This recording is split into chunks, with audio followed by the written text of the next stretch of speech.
Réaction de l'appareil du langage à des lésions situées centralement. Voilà, semble-t-il, jusqu'où nous pouvons suivre l'influence du facteur topographique de la lésion sur la symptomatologie des troubles du langage. En réalité, nous avons découvert que deux conditions étaient nécessaires à la manifestation de cette influence. 1. La lésion doit être située dans un des centres du langage, suivant notre sens dans les régions extrêmes de l'aire d'association du langage. 2. Elle doit rendre ce même centre tout à fait incapable de fonctionner. Le résultat de la lésion s'affirme alors par la perte de l'un des éléments qui interviennent dans les associations de langage. Dans tous les autres cas, des rapports fonctionnels pourront être observés à côté du facteur topographique. Il faudra, dès lors, distinguer laquelle des deux conditions mentionnées n'aura pas été remplie.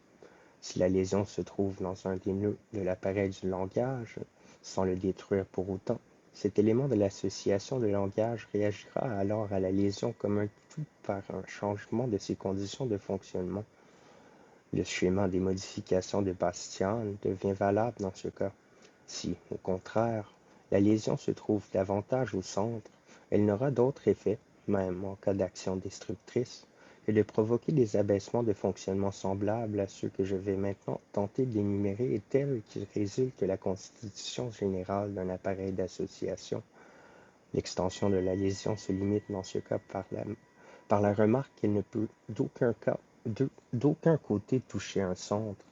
Afin d'apprécier la fonction de l'appareil du langage dans des conditions pathologiques, nous proposons la thèse de Hughlings-Jackson, selon laquelle tous ces modes de réaction représentent des cas d'involution fonctionnelle, dysinvolution, d'un appareil hautement organisé et qui correspondent ainsi à des étapes antérieures de son développement fonctionnel.